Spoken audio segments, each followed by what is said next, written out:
Hello, everybody, and welcome to the November 24th Trips and Traps. I'm Andy Serling, joined by Eric Donovan. Well, 4 races to bring you all together in 2 separate segments. All races coming from Saturday. Yeah, we found 4 races from Saturday with different things going on, sort of some traps, some trips, different things happening. And the first one we're going to talk about is the case of last time, or this time was the time, and we're talking about the number 2 horse, Prowler.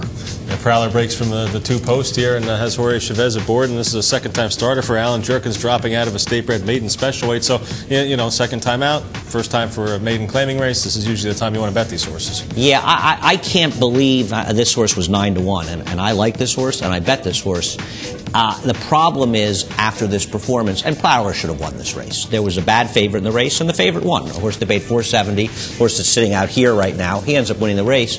But Prowler, as you're going to see, while he's sort of losing contact on the inside here, he gets badly trapped on the inside. And by the time Jorge Chavez is able to get him the outside, it just turns out to be too late. But he also would have won with that ground-saving, angling out trip against a very weak field. He's going to steady right here very briefly. Chavez has to take a little bit of a grab here. But a key point comes up right about here, and we'll highlight Prowler right now, where the jock has to make a decision. Do I want to commit to the inside, or do I want to try to, maybe sweetly angle outside and try to get the room? At this point here, there's it looks like there's a path in the 1 hole, there's a path in the 3 hole, but it quickly closes up. Yeah, I mean, you can just see right now down the inside, he's got absolutely nowhere to go down there, and he's basically standing up holding the horse when the winner's got this clear run on the outside. By the time now he's sort of trying to angle out, he still hasn't gotten him out. He's still sort of herky-jerky at this point. Now he gets him into the clear, but at this point it's just a little bit too late. This horse isn't that good. He's going to go flying by. He should have won here, Prowler. So next time he runs, he'll show a little bit of a trouble line. He'll be, in a similar field, he'll be 2-1 or less, and he'll probably win. Big deal. I can't bet this horse next time. Next time he runs, I'm going to bet against Prowler. It's a case where you had to cash with Prowler in this race. And if the field comes up tougher, I'll play somebody else easily. That's a good point there. And Prowler, I agree with you. We'll take a look at another race from Saturday. This is a turf race, race number 6. We'll look at Billions Boy, Chasing Alex, and Yankee Empire. Yeah, Billions Boy, just talking about, will go to the lead in this race. And he breaks a little bit slowly from post 3 before rushing up. The other 2 horses we want to talk about are the 8 and 9. Chasing Alex and Yankee Empire. Of all 3 of these, and if these horses run again, they're probably run in Florida. We're not going to have much more grass racing. They'll probably end up in Florida. Chasing Alex, I would love to bet this horse turning back in distance. Seemed like Chasing Alex was a little rank, trying to be taken back in the early stages there. You see throwing his head about, and we'll stop and highlight Chasing Alex there. Yankee Empire right in front of Chasing Alex, and of course Billions Boy setting up shop on the front end. But you'll see it once again as they move for the turn. He's still a little bit rank and doesn't handle that turn all that well. Yeah, I don't know the plan. You have a closing sprinter stretching out.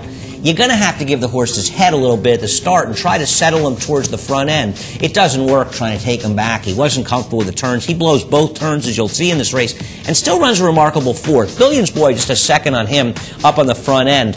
I want to point out that Billions Boy was just ranked in this race and ran off. I don't know if he's going to run well anywhere down the road, but if he could settle down a race, maybe he'd run better in the future.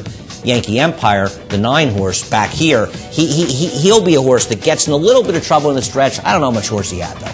Yeah, I don't know. We'll see. I mean, I thought Yankee Empire, going back to some of his prior races, he's obviously a horse that had figures good enough to win this race, but his last couple of races, were pretty poor up at Saratoga. A little bit of a layoff for trainer Barkley Tagg coming into this race here. So, obviously something went wrong with him, and, they gave him the time, and it seems like he came back well enough to do okay in this race. Right. Well, he was a first-time gelding for this race also. He had been gelded after his poor effort at Saratoga. So, he may have needed the race off the layoff, and I do think he could step forward. The other thing about him, you see Chasing Alex is outside of him in the yellow with that continued wide trip, dropping back, but in the middle is Yankee Empire. At this point, basically, he's about a length or so off the lead.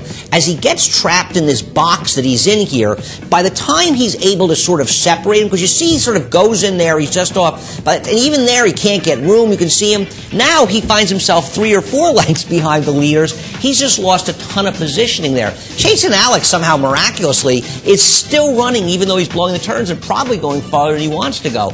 The problem down in Florida is, though, I don't think that he's going to be able to run more than 5 furlongs in the sprints. And I don't really want him going 7.5 furlongs around 2 turns. I don't know if he's a 2-turn horse. I wish they ran 6s down there, but I'll tell you what, I'll take my chances at 5 furlongs turning back down at Gulf Street.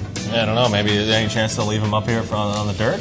I don't know. I don't think he's much dirt horse. He's an improved horse as a turf horse. He was okay in the dirt. He's improved in the turf. And I saw Carl Donovan the other day say he's going down to Florida, so I imagine this horse is coming down with him.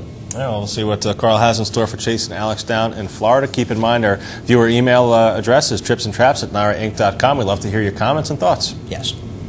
And stick around for the second segment.